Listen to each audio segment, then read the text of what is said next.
Hello, today I'm going to be doing a review of the toppling NX4 Headphone Amplifier and DAC. So there's the front of the box, and as you can see I have the newer DSD version. And then on the back we have some specifications. They have some foam here. And then the amp will be sitting in between these two foam inserts.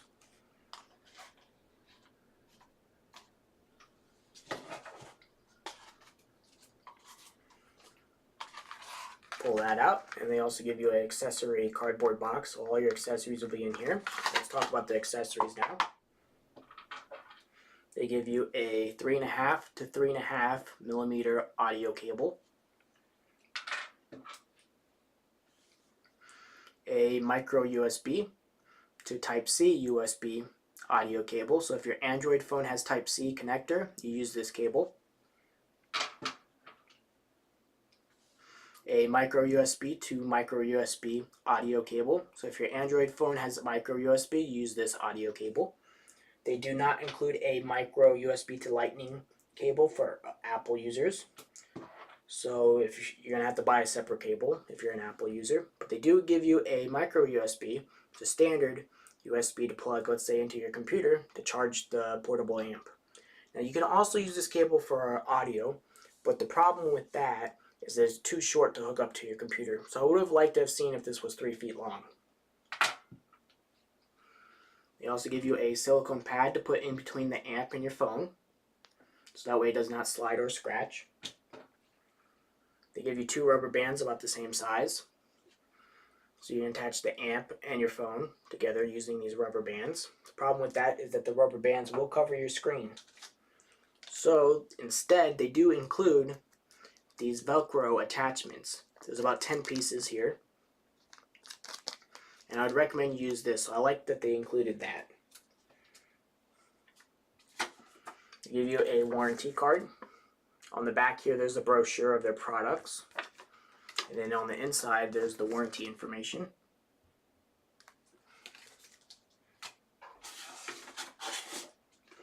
And then they also give you a user manual. You can look up those measurements on their website. If you're using your phone or a Mac or Linux, you do not need to install any drivers. But if you are using a Windows computer, you will need to install drivers. So you just go on their website and you go to NX4 DSD on the support, and you install the drivers. It opens up another window that's Dropbox, and the download button's in the top right. And they give you very easy to follow instructions. So next, let's go ahead and show you what the unit looks like. So here's the front, or the top, and then there's the bottom, the back of it, and the front. So next let's talk about weight. The Theo Q1 Mark II is the lightest, 3.6 ounces. iFi Nano is 4.8 ounces. Toppling NX4 is about 5.2 ounces. And then the Theo A5 is about 5.8 ounces, so it's the heaviest here. Next, let's talk about build quality. The metal on the Q1 Mark II is very similar to the metal that's being used on the toppling NX4. Now the Theo Q1 Mark II is very thinly wrapped, while the toppling NX4 is much thicker and obviously more solid. So the NX4 has better build quality, but I will say that the Theo A5 beats the NX4 in terms of build quality. It's thicker and more solid feeling, but it's also the heaviest. So next let's talk about size. It's a little more width than the Q1. About the same length and about the same thickness. iFi Nano is a little shorter, about similar in width, but it's twice as thick, the Nano.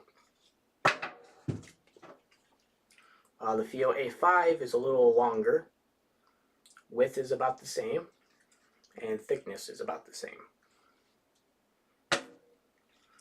So next, let's go ahead and talk about battery life. Now, I did not test the line in on this for battery life, but I did do USB. This lasts at least 15 hours, and charge time's 4 hours.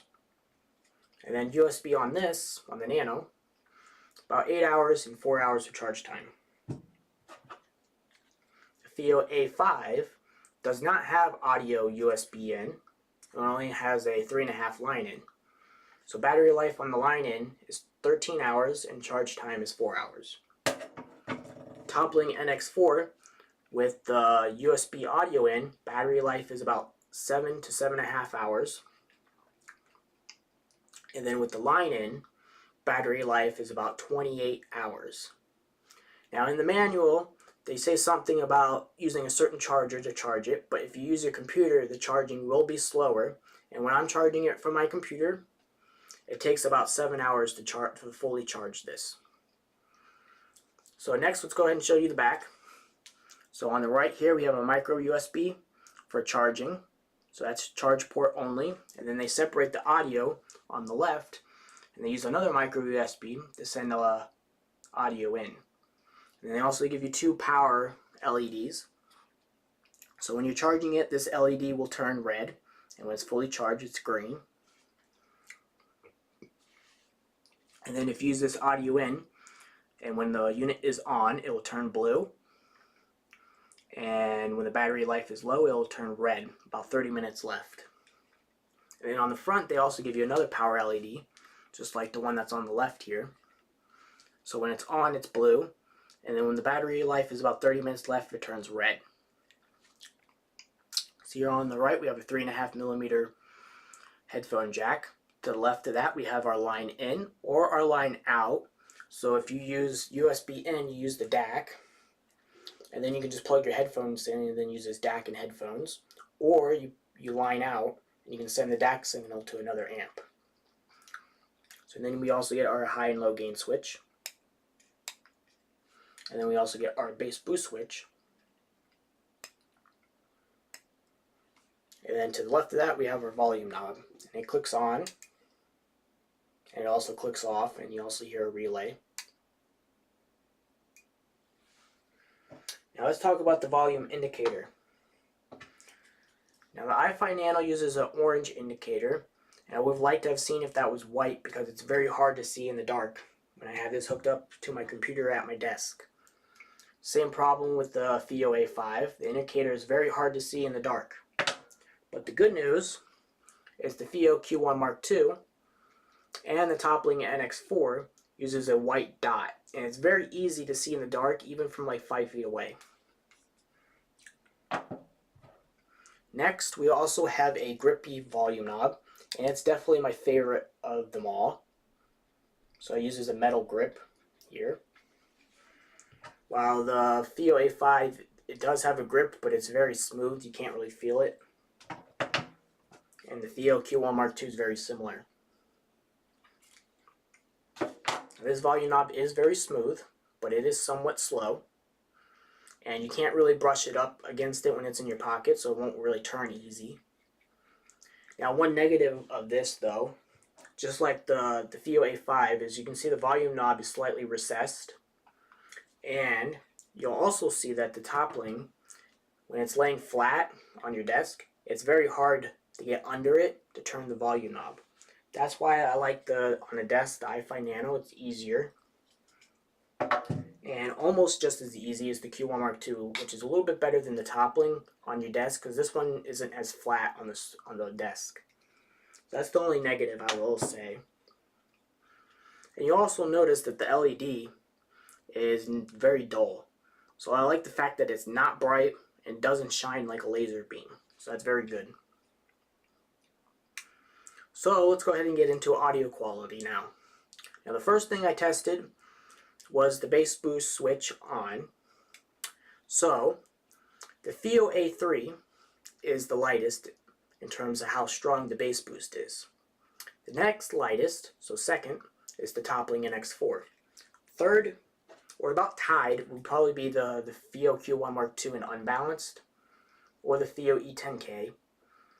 But if you go balanced on the Fio Q1 Mark II, then this is the second strongest.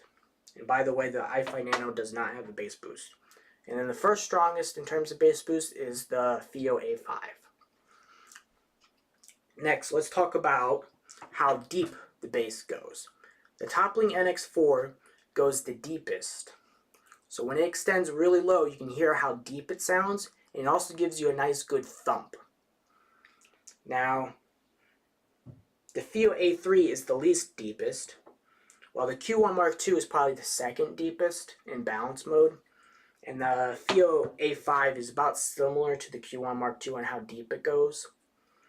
Next, let's talk about how warm and how muddy each of these bass boosts are. Now, the FiiO A3 is the tightest and the punchiest, but it's also the least muddy and the least warm. So it's my favorite bass boost of them all. So the FiiO A3 is my favorite bass boost, especially if you have headphones that are very heavy in the bass. My second favorite will be the Toppling NX4. So it's the second least muddy of them all. And the FiiO Q1 Mark II in unbalanced, it's definitely a little more muddy sounding than the Toppling NX4. But if you go balanced, it's a little cleaner and less muddy, so very similar to the Toppling NX4. So, if you want a stronger bass boost, then the Q1 Mark II in balanced. If you want less strong bass boost, but it still gives you a very good thump in the sub bass, while this one is not really thumpy, it's more boomy. So if you want a little weaker bass boost, and you want the bass to actually extend lower in the sub bass, then I take the Toppling NX4. Now personally, I like the Toppling NX4 better than the Q1 Mark II in balance on any headphones that are already good in bass boost. Then, I'm going to have to take like 30 seconds to explain this one. The FiiO A5. The bass boost on this is very muddy, very warm, and it's very bloated, and it's very strong. In other words, it's my least favorite bass boost of them all. The bass boost on this is very terrible. It's really bad. And then also, when I turn the bass boost on, it also makes the vocals and the treble louder, kind of like a high gain. So, and it just makes it even more muddy and bloated sounding. So the bass boost on the FiiO A5 is my least favorite. And my favorite would actually be the A3. Well, second favorite, Toppling NX4. So the Toppling has a very good bass boost. So next, let's talk about with the bass boost off. Now with the bass boost off, the same stuff pretty much applies. Now here's the problem though. The FiiO A3 is probably going to be my least favorite because it has like no bass with the bass boost off. And then my favorite with the bass boost off is probably going to be the Toppling NX4 because the difference with it on and off is it's kind of pretty slight. And you can really hear how deep the bass goes on the NX4. So I really like the bass on this the best. My second favorite will probably be the Q1 Mark II when you're using it balanced.